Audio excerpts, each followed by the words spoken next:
we need to have a serious conversation about Kyrie Irving and the Boston Celtics, guys. The Celtics just lost to the Bucks 123 to 116. I know there's going to be people out there that are going to say, well, the referees were all for the Bucks. Yeah, man, we get it. Every single time a team loses, it's always the referee's fault, okay?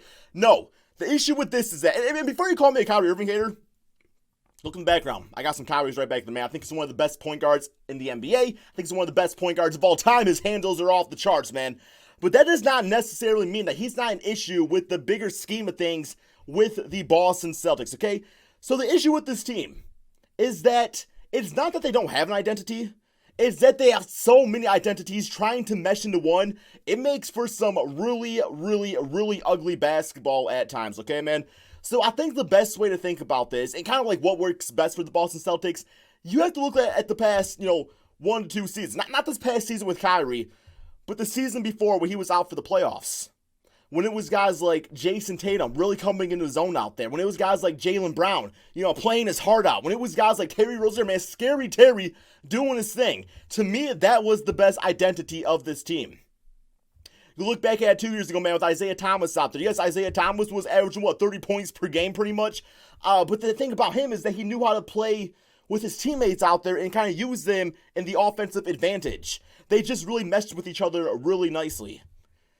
So I looked at Kyrie this game. You look at his stat line. 29 points, 6 assists. On paper, it looks good. 8 for 22 shooting. I mean, not the greatest. Also, not the best. You got to the free throw line. That's great and everything like that. But really what I see is everybody else around him. And I think that's what makes Kyrie such a bad fit for this team. And it's the reason why I have the Milwaukee Bucks win the series, guys. I will say, originally I said the Bucks were going to sweep. Okay, maybe that was a outlandish statement. But I'm gonna say Bucks in 5. Maybe 6. Maybe 6 points. So Kyrie Irving, we all know he wants to be LeBron James. He wants to be LeBron James. He wants to lead the Celtics team LeBron James style. The issue is that his play style is not LeBron James-esque. And that's why LeBron and Kyrie worked so good together, because they were masters of their craft at their respectable position and their respectable style of play. LeBron James was the guy that could do it, all jacks of all trades. But when a big shot was needed, when some offense was needed, when you need an isolation play, pass it over to Kyrie Irving, he'll get you buckets. Kyrie is doing that now, but he's not getting his teammates involved. But you can kind of tell at times he wants to get his teammates involved, but it's just not a style play. So it just gets really ugly out there, man. I look at Jason Tatum. And let's just say, can we all be honest, man? That 40-point third quarter by the Milwaukee Bucks, that was pretty damn crazy. Fourth quarter kind of cleaned up things a little bit for the Boston Celtics, where the score wasn't as bad. 123-116. It's not a blowout, but I will say, I don't think it was as close as people think it was. I felt like the Boston Celtics towards the end of the game, went out a small little run, and there was that. Then, of course, Eric Bledsoe drove to the basket like it was nobody's business, and that was it, man. But I look at Jason Tatum. 20 points, 7 for 14 shooting. I feel like this guy needs to be shooting as much as Kyrie Irving. I feel like if this guy played like a superstar, I'm not saying put up superstar numbers, but played like a superstar, this Celtics team would go so much farther out there, man. 14 shots for this man. This dude is amazing. Get this guy the basketball board. But no, he has to be Robin. He has to be Robin to the Batman that is Kyrie Irving. Although, it doesn't make any sense that they play this way whatsoever. Jaylen Brown, 6 for 12. That's fine. Another guy that should probably be shooting the basketball a lot more. But no, once again, he gets hindered because Kyrie has to play Kyrie style of basketball. And I think this is the thing that pisses me off the most, is that this team is going to do all they can to keep Kyrie on the team. They're going to throw him the money. They're going to hope that he resigns. And then if they do that, they are going to give up probably one of the most one-sided trades in NBA history since, Kwame Brown for Pau Gasol. Marc Gasol was part of it. We didn't know he was going to be good back then.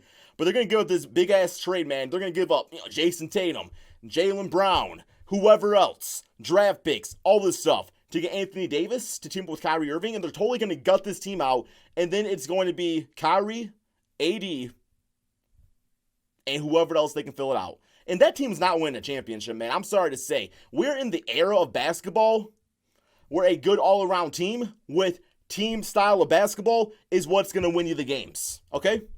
And that's not happening with this.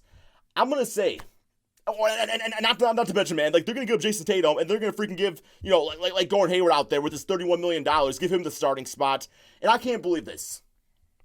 A few days ago, someone had a nerve to tell me that Gordon Hayward is going to have a Paul George caliber impact on the Celtics team. And yeah, I understand Gordon Hayward had his injury issues. I mean, so did Paul George. But Gordon's just not that player he was on the Utah Jazz. He's not. The reason Gordon was so great on the Jazz is because it was a system built around him, and there was players that just meshed really well together, and Gordon was able to do his thing, and it was nice. It was cool to watch, but Gordon kind of being awkwardly inserted into the system, it's just ain't it, man.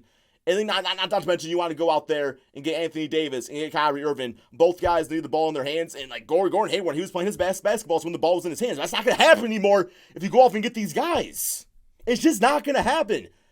Celtics, your best bet is to let Kyrie walk away. Have some money freed up. Do whichever you want with that money, man. Go out there. I mean, I would even go as far as saying trade Gordon Hayward and then just focus on the young squad out here. Let Kyrie walk, guys. Okay? It's not bad to say that it didn't work out. It's fine. By Kyrie walking away, it's not saying he's a bad player. It's not saying the Celtics screwed up in the organization. It's just sometimes two things don't work out. And that's just how it is with this team. Let Kyrie go to New York, let him, or Brooklyn or wherever else, and let him be the leader of the team, and just surround him with guys that don't really have that potential to be great, and that's fine. That team would win some games. But the guys on this Celtics team, it's not that, man. It's not that whatsoever. I look at a star out there like Giannis Antetokounmpo. 32 points, 8 for 13 shooting, by the way, man. Like, this guy getting to the free throw line, getting to the basket, playing to his strength. And then you just look how the team is constructed, okay? He had 32 points, 13 rebounds. You look at the rest of the team that's constructed, man. Like, Chris Middleton is the perfect 2 option for him out there, man, because we all know Chris Middleton, his potential, his ceiling is that second option. I mean, you might even say a third option, considering some offense right there. But Chris Middleton knows exactly who it is. Brook Lopez knows exactly who he is. Mirotic, his job is to go out there and shoot some 3-pointers. Eric Bledsoe, I mean, yeah, kind of a horrible game for him, man. But even when he's playing good basketball, George Hill, of course, knows who he is. He's a good backup point guard. Saw the guy was struggling, and bam, that was it. The Celtics team, they don't know who they are. And that is going to ruin this team, man. Plain and simple, okay? And can we just say real quick here how much this team is missing Marcus Smart? They are playing such uninspired basketball without this guy out there. So, I don't know, man. I look at it. I feel like Kyrie Irving is ruining the Boston Celtics team. And that doesn't make him a bad player. Just makes him a bad fit.